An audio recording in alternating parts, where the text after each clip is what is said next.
al-adlu. Ya, Quran adalah benar. Al-adlu, apa makna adlu? Adil. Quran ini adalah sebuah kitab suci Quran yang mana seluruh yang terkandung dalamnya, khususnya hukum-hukumnya adalah hukum yang adil. Dalil dalam surah Al-An'am ayat 115. Ya, suratul An'am ayat 115. Al-adlu. Adlu ialah adil. Wa tammat kalimatu rabbik. Ya, wa tammat, dan telah sempurnalah kalimatu rabbika, kalimah Tuhan kamu wahai Nabi Muhammad. Apakah kalimah Tuhan? Iaitu Al-Quranul Karim. Sidqan wa adla, meliputi hukum-hukum dan janji-janjinya, maka Quran itu adalah benar, adla, dan dia adalah adil. La mubaddila li kalimati, ya tiada sesiapa yang dapat mengubah sesuatu pun daripada kalimah-kalimah Allah. Wa huwas samiul alim, dialah Tuhan yang Maha mendengar, al-alim, Maha mengetahui. Maka tuan-tuan ya, bila mana rujuk pada adil, biasanya dia rujuk pada hukum hakam dan janji-janji Allah yang adil. Jadi saya baca sikit di sini. Imam Badruddin mengatakan Al-Quran dinamakan Al-Adlu, yang bermaksud adil. Bila mana berbicara tentang adil, maka ia merujuk kepada keputusan atau hukum yang telah ditetapkan oleh Al-Quran. Okay, ya? Dengan ini dapat dibuat satu kesimpulan bahawa semua hukum hakam yang dinyatakan dalam Al-Quran adalah adil untuk manusia. Sebaliknya, mana-mana hukum yang ditetapkan dan diputuskan dan dilaksanakan dalam kehidupan manusia yang tidak merujuk kepada Al-Quran dan tidak melaksanakan hukum Al-Quran adalah lawannya zalim. Yang ini mudah tuan-tuan. Cuma ada satu benda yang mungkin menjadi kekeliruan umat di akhir zaman. Adil. Ataupun dalam bahasa biasanya kita guna keadilan. Baik, apa yang tuan-tuan faham tentang keadilan ataupun adil? Saja tanya je ni, saya jawab juga ni. Tapi banyak orang keliru tentang adil. Tuan-tuan janganlah salah faham ni, nanti tuan-tuan duk faham benda lain pula. Ya. Keadilan, adil. Apa yang tuan-tuan faham? Tapi saya yakin tuan-tuan faham, sebab tuan-tuan berjuangkan Islam. Selain daripada orang-orang yang memperjuangkan Islam, kemudian dia bercakap soal adil, orang ini tidak faham erti adil. Kerana adil itu adalah hasil. Adil ni hasil. Ya, hasil daripada apa? Hasil daripada melaksanakan hukum Al-Quran. Mana boleh berjuang adil? Kena berjuang Islam, berjuang Al-Quran. Biar Al-Quran berada pada tempatnya sebagai perundangan dan perlembagaan. Dengan pelaksanaan kepada undang-undang Islam inilah hasilnya keadilan. Okey tuan-tuan ya? Tuan-tuan mana boleh berjuang adil? Berjuang hasil. Mana boleh berjuang hasil? Saya nak berjuang kenyang. Ya, marilah kita berjuang kekenyangan. Mana boleh berjuang kenyang? Berjuang untuk dapatkan hak kebajikan, hak makanan, baru dapat kenyang. Kita kena berjuang manis. Manis tu hasil yang ada pada gula. Sebab tu tuan-tuan nak gula ke tuan-tuan nak manis?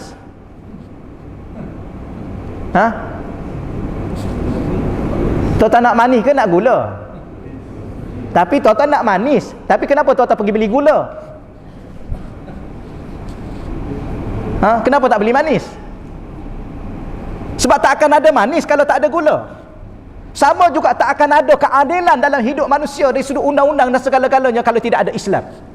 Islam itu dalam Al-Quran, Al-Quran itu adalah undang-undang. Maka terkelirulah mana-mana manusia yang berjuang keadilan, berjuang hasil tanpa berjuang Islam yang membawa kepada keadilan itu. Boleh? Tuan-tuan nak kena hurai lagi. Tapi saya yakin tuan-tuan faham. Cuma tak tahu kenapa tuan-tuan pilih, tak tahulah.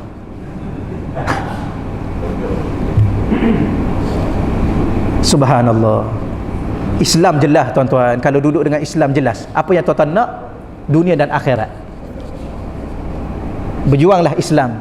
Jangan tuan-tuan berjuang hasil kepada Islam. Minta maaf tuan-tuan. Ya, tuan-tuan jangan salah faham.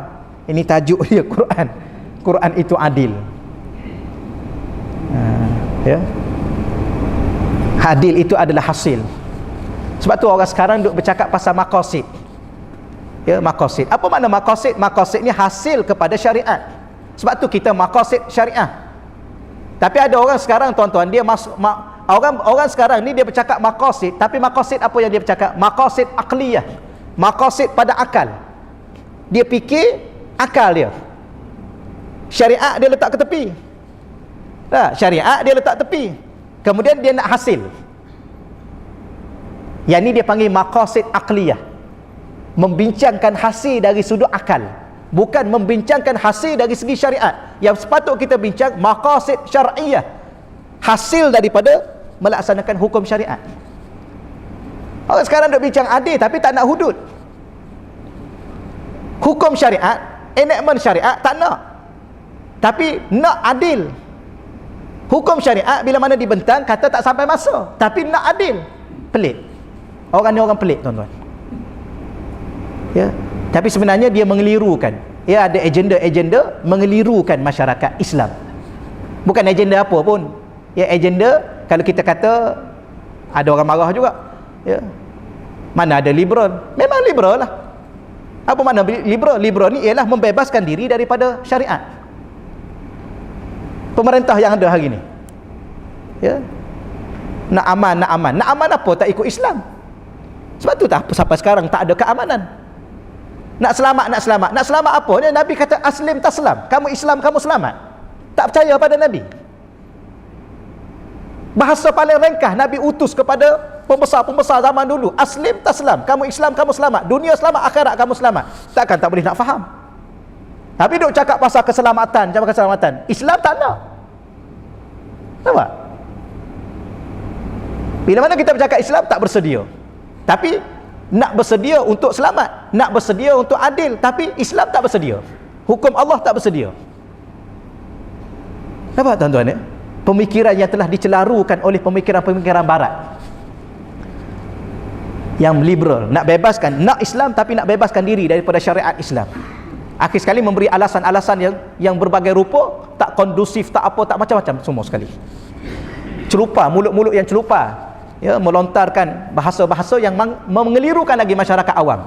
Sebab tu saya selalu sebut, ada setengah orang tuan-tuan daripada dulu lagi tak sampai masa. Bila nak sampai masa? Nak suruh orang faham dulu. Tuan-tuan, setiap hari lahir ni, setiap hari manusia lahir yang jahil. Tuan-tuan tahu ya? Saya dengan tuan-tuan dulu lahir dah alim macam ni ke? Jahil. Jadi setiap hari manusia lahir yang jahil. Yang alim ni nak mati dah. Jadi ada orang kata kita tunggu orang faham dulu. Jadi baru nak faham tuan-tuan sekalian. Dah lepas pencen baru datang masjid, baru nak faham. Tak adalah tuan-tuan bergurau tuan-tuan ni, jangan terasa pula. Minta maaf banyak-banyak tuan-tuan. Ustaz sanggup cakap kata. Tak, ada setengah orang tu baru nak mengaji. Bila mana baru nak mengaji baru faham. Bila baru faham, besok dah nak mati. Maka yang faham ni mati. Saya dengan tuan-tuan yang baru je faham, alhamdulillah, maka mati. Yang lahir hari-hari tu yang jahil. Habis nak alimkan yang tu pula. Nak alim yang tu pula. Bila mana yang tu alim, mati pula yang tu. Lahir yang jahil pula. Lepas tu orang kata, kita tunggu biar faham semua sekali dulu. Bila? Yang dia pun tak faham lagi dia tu. Dia tu saya tak tahu siapa. Dia tu tak faham lagi dia. Tahu tak? Dia tu.